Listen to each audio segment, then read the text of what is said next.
Welcome, you guys. Happy Monday. This is such an important day to me because today is my 7 year soberversary. I have not drank alcohol for 7 years. And to me, this isn't really about the drink. It's not really about a beverage. It's not really about alcohol. This is my freedom day. This is the day that significance when when I woke up to what I really wanted out of my life and started actually going for it. This is the day that commemorates when I woke up from playing small, when I woke up from playing along with the status quo, when I woke up from just going by the motions and allowing life to just pass me by instead of actually going after the dreams that I had on my heart. So 7 years ago, I did about a dry January, 7 years ago and a month ago, starting January 1st, but that's not actually my soberversary. Because what I did is I did 30 days without alcohol during that period, but I started drinking again that February. I honestly wasn't really what you would call a rock bottom drinker. I wasn't what you'd call a heavy drinker. I drank actually a lot more in college and grad school. Maybe then you'd call me that. But as I grew up, as I got getting older and more health conscious and more mindful, I actually started to only drink on the weekend and try to be really, really healthy during the week. And so when I did dry January, it was this like thing that my soul was craving so much, but I still felt such a pull to be a drinker socially because I really thought that the only way I would ever belong to people and get acceptance and be part of things was to be a drinker. I couldn't even like compute in my mind how someone could, have a sense of belonging and friendships and social life without drinking. So I drank a few times in February, and because I did it after dry January, I already felt the contrast. I was like, oh my God, this sucks. Like, drinking even one or two drinks sucks. Like, your sleep is gonna be horrible. You're gonna wake up feeling like you're on the wrong side of the bed. I even noticed myself getting cranky and impatient in the moment. Like, even just 30 minutes after I drink, my mood would crash.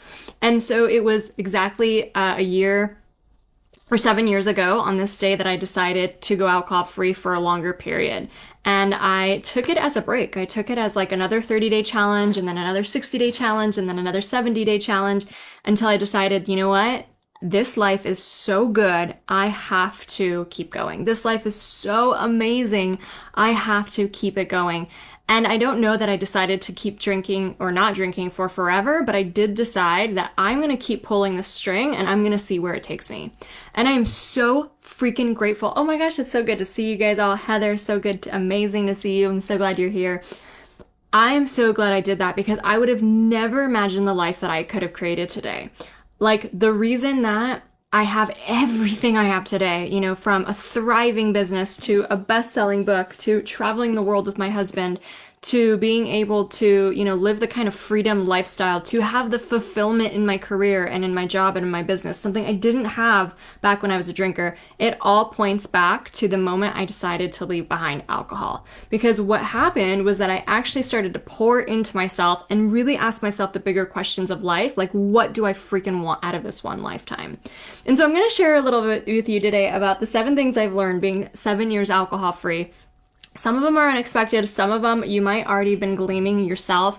And I think it's just so important to note about this because, when you tell people that you haven't drank for a long time, they can be really narrow-minded and think that it's all about the alcohol or all about maybe the problem you had or something like that. But truly, it's so much bigger. It's a symbol for something so much bigger. It's a symbol for you evolving and expanding. And that evolution and expansion has no labels. It has no rules. You are just going to blow the top off because you are growing and growing and growing into this version of yourself that you didn't even know could exist. Deep inside, maybe you knew, but the outer shell of you thought that this identity you had, this people pleaser, this person who didn't have boundaries, this person who cared what other people thought, this person who was working to make someone else rich instead of yourself, she didn't believe that you could become this version of yourself.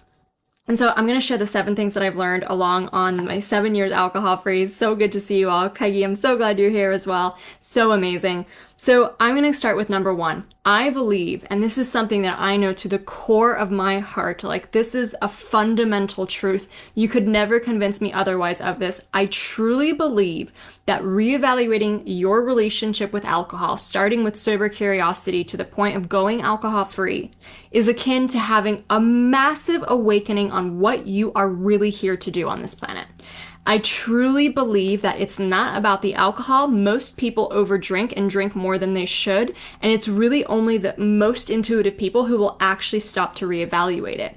And this reevaluation is actually nothing really to do about the alcohol. The alcohol is just a symbol. The alcohol is a symbol for how we've put our life goals and dreams on pause. Our alcohol is a symbol on how we're putting a band-aid on other things. Alcohol is just a symbol of playing stuck and small, right? It's not actually about the alcohol. And so when you are going on your sober curious journey, this is the most massive awakening that you could possibly ever have. This is the part where your soul is screaming to you, Carolina, you are meant for so much more. Let's go. Let's drop this beverage. What are we doing, right? And so I always have such a tender spot in my heart for someone who's reevaluated alcohol in their heart, because I know that they've had a massive awakening in their life. And sometimes it can take a few months. Maybe you just started your sober curious journey in January, for example, and you're not wrestling with what you should do with your life yet. That's okay, right? But it's going to keep pointing you to what do you want? What do you want? What do you want most? What do you want most? What do you want most? Let's answer the big questions of our life. What are we here for? What is the legacy we're here to create? And so I know that going alcohol free is the fastest road to answer that question. What do you truly want out of your life? And then the incredible thing that happens is the gifts of going alcohol free actually give you that, actually lend you the strength and the clarity and the confidence and the courage and the passion to not only answer that question, but then achieve it. To know that not only are you put on this planet to do X, Y, and Z, but to have every gift in front of you that you need to be able to achieve and to implement it. And that's why I just get like goosebumps, teary-eyed when I hear that people are going through this massive awakening, this transformation of changing alcohol. Because it's not about just removing this problem. It's not like, oh, you drink too much, now you can't drink anymore. Oh my gosh, that is such a small, narrow-minded way to look at it. It is truly your awakening. And it's an awakening into the more powerful, more courageous, more confident version of you, and I cannot wait to see it.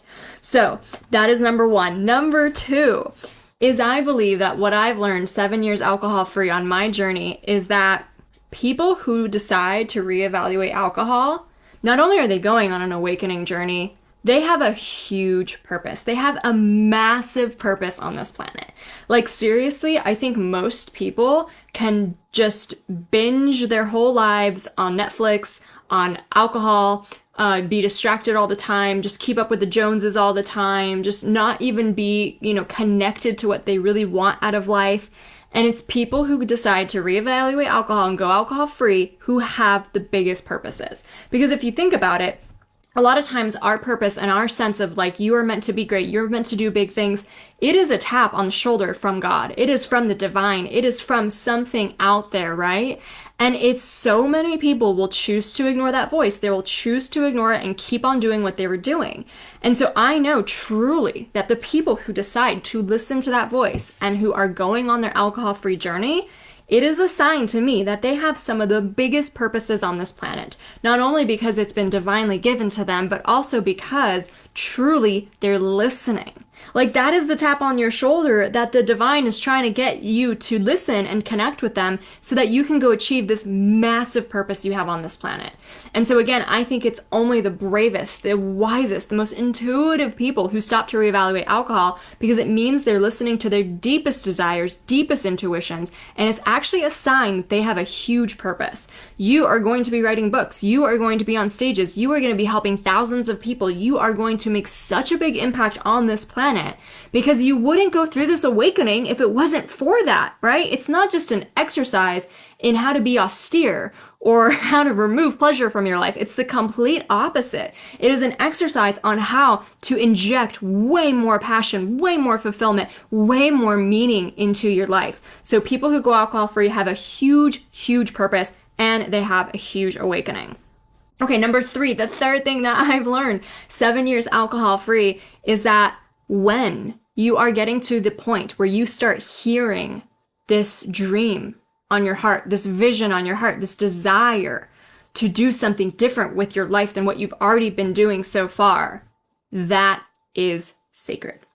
that is sacred. Whether you believe in a God, whether you believe in the force of the universe, whether you believe in fairies and angels, whether you believe in nothing at all, but you at least trust your higher self, when you get a dream or a vision, when you see yourself doing something big and beautiful, that is sacred. It didn't come from you. It's not something in you that's saying, oh my gosh, I have such a big ego. I'm going to go smash this life. I'm going to do these crazy things.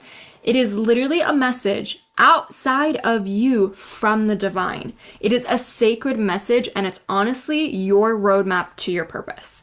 Every single one of us has a unique purpose on this planet, every single one of us, and most of us do not heed the call to our purpose. Most people ignore their purpose. And, if you believe in reincarnation or not, maybe you'll come back on another lifetime to achieve it, but basically most people ignore that purpose. And the thing is it's sacred. It's divine. It was given to you by something else. So when you feel that spark on your heart, that intuitive call to say that you're meant to do X or you're meant to do Y, or this sounds good, or this sounds nice, or wouldn't it be amazing if this happened to you? That is the most important message you could ever listen to. It's literally God talking to you, right? It truly is. And you have to give it that meaning. You have to understand that this isn't some little whim or some little fancy. It is truly the divine talking to you. Okay, the fourth thing that I've learned, 7 years alcohol free, is that most people will never listen to this voice. Most people will never hear their intuition telling them that they are meant to do this beautiful thing, to achieve this beautiful dream, to, let go of alcohol. Most people will never listen.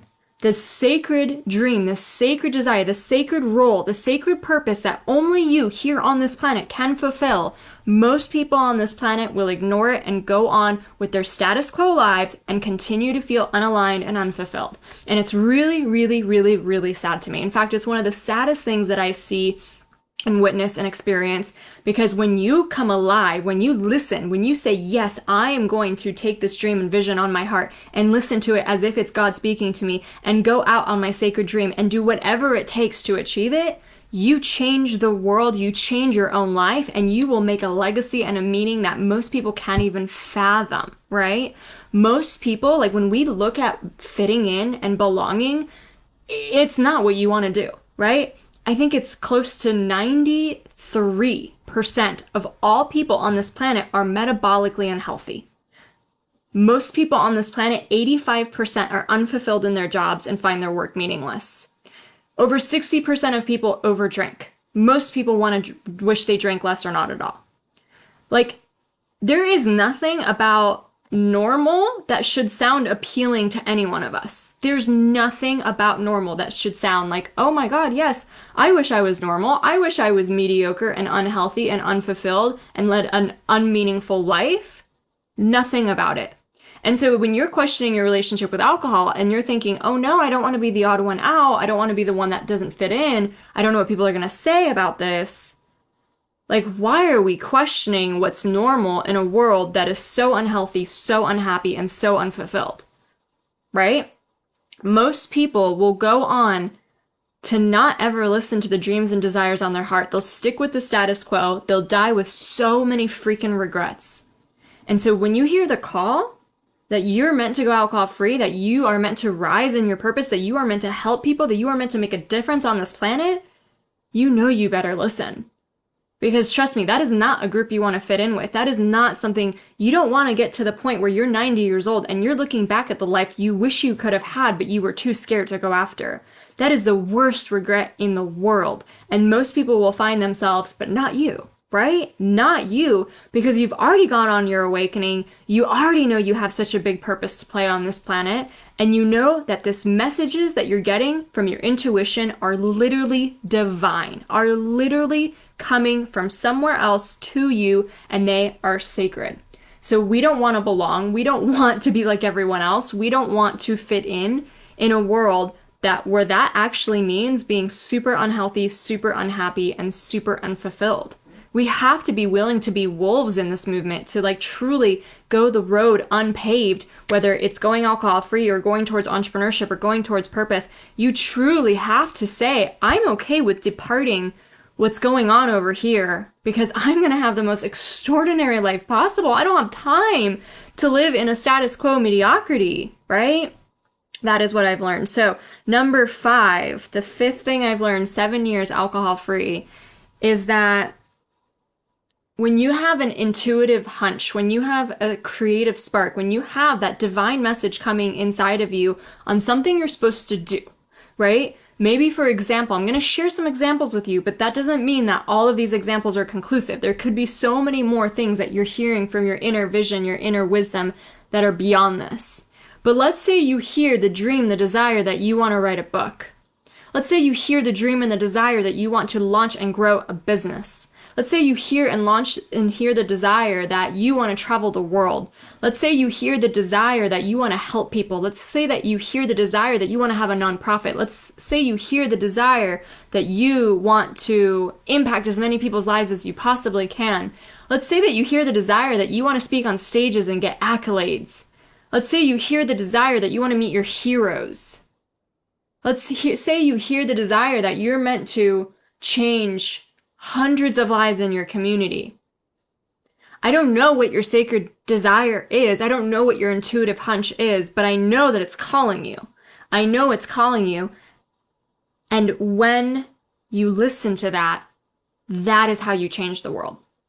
You know, I grew up and I studied a lot about how to make the world a better place. In college, I studied corporate social responsibility and social innovation in my grad programs. I learned a lot about how nonprofits work. I learned a lot about how to help solve a lot of the sustainable development goals. I learned a lot about things like the UN initiatives. I learned a lot about nonprofits and NGOs. I love that kind of stuff because I want to help the world. I want to save the world. I want to make the biggest impact I can. And sometimes we all care about a certain cause or something that's near and dear to our hearts, and we feel so small in order to help make a change. Like, how do you change the environment where everything is up to all these policies and all these other countries working together, right? Like, what can one person do with that? And so sometimes it's so easy to care so much about changing the world, but feeling like nothing you do would matter. And it's really hard to see this sometimes.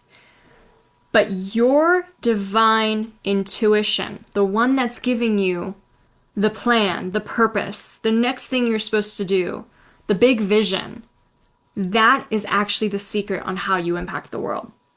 That is the secret. Not everyone's supposed to be in the UN fighting for this and that. Not everyone's supposed to be a world government leader trying to make peace, right? Our unique blueprint on how we can change the world lives within our intuitive desires. And when you get the intuitive hunch that you're meant to write a book, when you get the intuitive hunch that you're meant to launch a business, when you get the intuitive hunch that you're meant to grow and speak on stages, that is the answer to how you make an impact in the world. And you won't know it and you won't see it until you actually follow those breadcrumbs and then start hearing from people on how you changed their life because you stepped up, you healed yourself, you shared your story, and you gave other people permission to do that well. Healed people heal people, right? Hurt people hurt people. And it's like we're never going to solve any of our global problems if we keep producing hurt people who keep hurting people. It is all about healing. It is all about your personal development and expansion. And when you grow that, you have to share that back. You have to. It is like literally your responsibility to share that back with other people who haven't gone through that huge, massive transformation that you've gone through. So, so, so important. And again, I know how hard it can be to feel like what you do doesn't matter. I definitely felt that in my day job.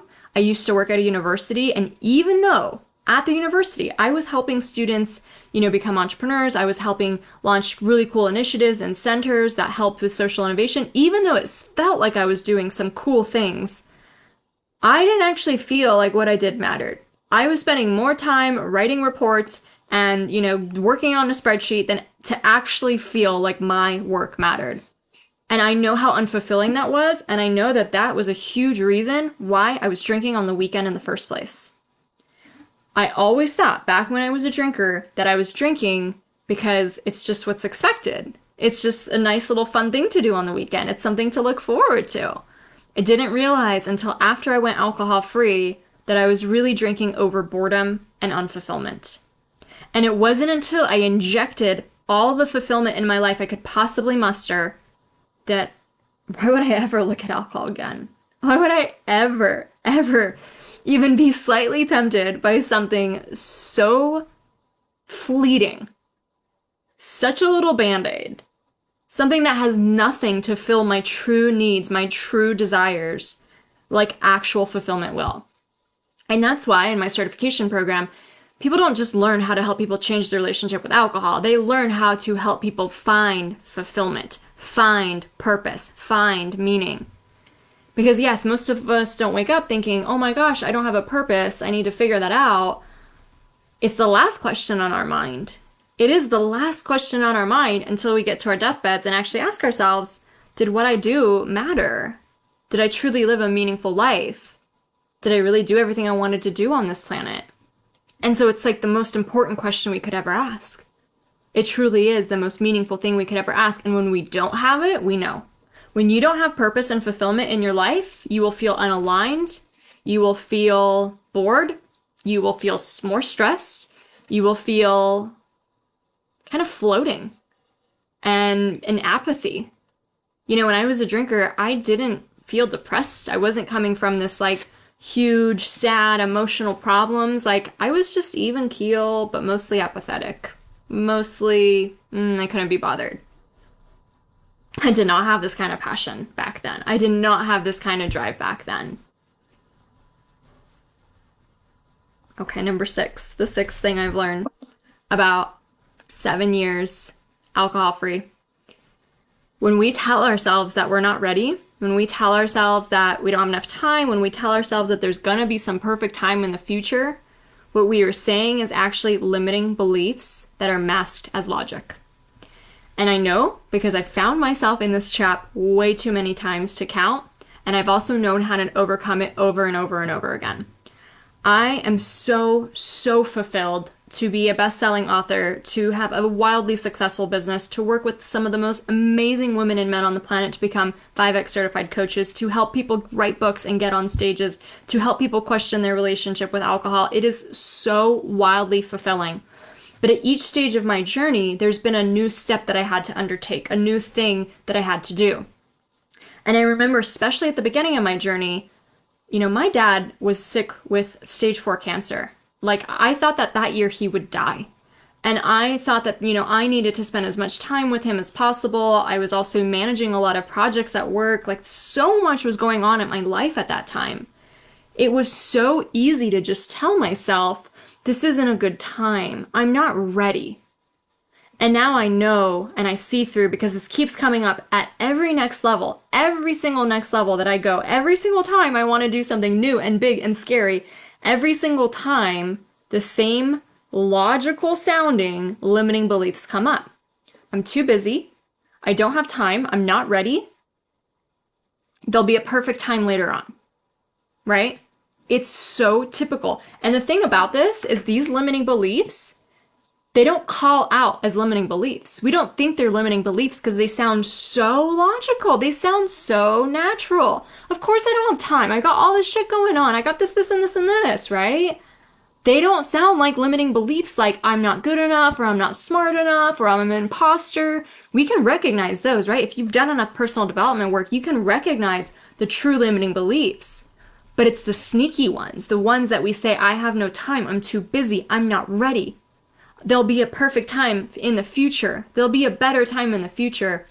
Those are the most damaging limiting beliefs we can say, because we won't actually ever change them. We won't change them because they're so disguised as logic, we don't even know that they're limiting beliefs. And so as I've gone on my alcohol-free journey turned entrepreneurship journey 7 years later, I know to look out for those. I still hear them. I want to get on so many stages this year. I want to do a TED Talk. I'm writing my 2nd book. Like, there's so much going on in my life right now. And at every new level, there's a temptation to say, I'm too busy. I don't have time right now. I'm not ready for this. There'll be a better time later. And every single time I have to catch it, because it's a lie, and it's actually a limiting belief, and it's actually rooted in fear. It's rooted in fear that if you try this, you will fail. And so it's easier for our subconscious mind to tell ourselves that we're too busy than to tell ourselves that we're scared. And this is what, being a master coach and being able to work really deeply with the subconscious mind is something that I'm able to do with clients. And I'm also able to teach this in my certification program because limiting beliefs are disguised as logic all the time. They're disguised as practical, reasonable logic. Just, I'm a smart person thinking of this, this, and this. But they're actually limiting beliefs that are holding us back from our biggest purpose and what we came here to this planet to do. Watch out for those. Watch out for those, okay? I watch out for them myself. Be sure to watch out for them too. And then the seventh thing that I've learned, 7 years alcohol free, the last one is that you're always being called to your next evolution. And this is an interesting one because what it means is that you're always being called to the next level of growth. There's never a finish point. And oftentimes we think, okay, I've gone alcohol free, so now I don't have to work on myself anymore because that was the big thing. Or maybe I've already launched a business, so now I don't have to work on myself because I already went after that goal. So it's this idea that when we finally get to the next stage of a journey, we've arrived and we're done. And that is the furthest thing from the truth. The reason that the masses drink, the reason why alcohol is such a huge industry and most everybody drinks on our planet and gets stuck in a relationship with alcohol is because it takes away your agency for growth. And you get stuck and then you just stay stuck and then you just use alcohol as a comfort zone to mask the fact that you're stuck. It is literally the secret for unfulfillment. Is, take someone who's not working on their purpose, throw them in a relationship with alcohol, they can stay stuck there forever. It is literally a tool to keep the masses stuck.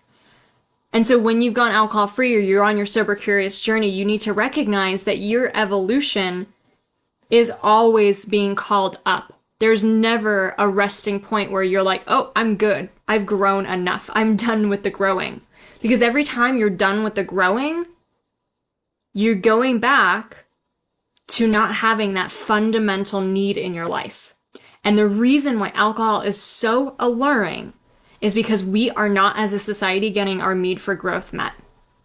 It is a lacking need. It is one of the top lacking needs out there. That and contribution, making an impact, essentially, are the two things that are the most missing in our society. And alcohol makes it so easy to just stay stuck and not even feel the pain of that. I mean, sometimes you feel the pain of it, but you just keep doing it over and over again, so you don't get to actually feel the feeling of feeling stuck. So when you have gone alcohol free and you're on this journey, knowing that your job is to keep evolving, and it's going to keep asking you to do things that are wildly outside your comfort zone. And every time you're going to be like, wait, more growth? More? I have to change more? And like your higher self is like, yes, that is the secret to happiness in life. You didn't come here to stay with the mindset of a 20-year-old. You didn't come here to stay with the emotional development of a 30-year-old. You came here to grow. You came here to grow intellectually. You came here to grow spiritually. You came here to grow physically. You came here to grow so many different dimensions of your life. You came here to grow, to get outside of your comfort zone in so many different arenas and embark on the next phase and the next phase and the next phase. And when we don't listen to that voice of growth, when we stop our evolution, that is when we feel so unfulfilled. That is when it is so easy to stay stuck in a relationship with alcohol.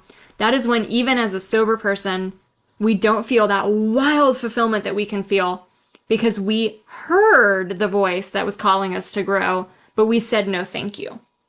See, I believe that if you are so intuitive to be able to hear that the voice is calling you to grow, that you've already been so intuitive that you've decided to go sober or alcohol free, or you're on that journey, you're on the verge of becoming alcohol free, or you're, really been experimenting with breaks and whatnot, you are already so emotionally intelligent. You've already heard the deepest voice of your calling. You've already heard the deepest voice of your intuition. So your intuition is going to keep calling you. She's going to keep calling you like, okay, and here we're going here next and here next and here next. And that's what's essentially so painful when we block our next level of evolution because we're scared of that next level. Even when we're already alcohol free, we think we get comfortable here and I'm scared to get to this next level. And that's the thing, is that my next level terrifies me.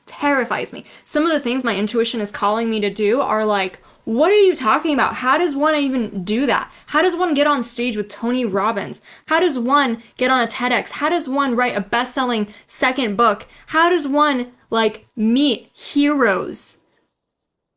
I don't know. I have no idea. I can't answer that question. But I know I'm going to listen. I know I have to listen, or else I'm going to be back in that sense of mediocrity and stagnation and a lack of fulfillment. So if you could take any one of these snippets of the 7 lessons that I've learned, 7 years alcohol free, I know it's going to make a wildly fulfilling life for you. Know that you're on this journey for such a big reason, such a big purpose. You have such a huge purpose because people don't reevaluate the relationship they have with alcohol unless it's because they have such a big purpose. Know that that is unfolding in front of you, that it's something so big and so special. And I'm just so honored to be able to celebrate this with you today. 7 years alcohol free. If you're interested in really going deep into this purpose, if you want to share your transformation with other people, I used my alcohol-free transformation to form a wildly successful business. And now I teach other aspiring entrepreneurs how to do the same. To get 5X certified, to learn how to help someone else remove their desire to drink so that they can become so alive in their purpose and find that amazing, incredible sense of fulfillment. We do this through subconscious arts. We learn how to master that subconscious mind, how it even functions with the conscious mind, and use some incredible tools and techniques to be able to make that change. We are currently in our spring open enrollment period. So our spring class starts April 2nd. Every single time it sells out, every single time. And next week, I'm actually going to Palm Springs because our fall class has just graduated with their 5 certifications and they're going off to their SoCal all-inclusive retreat next week. I cannot wait. If this motivated you, if you want to speak to me a little bit about what it looks like to become an alcohol-free coach, we're taking applications for the program. You can go ahead and fill that out and then book a call on my calendar and we can have a little chat and I can understand your career goals and to see if this program would be a good fit. I hope that this talk inspired you, motivated you, set you on a course to some new beautiful heights for yourself. And again, we are here to change the world. We are here to change so many lives. You wouldn't gone on this transformation yourself if that wasn't your purpose. So let's go. Let's do this thing. Let's celebrate and go after the beautiful calling on your heart. All right. Thank you so much.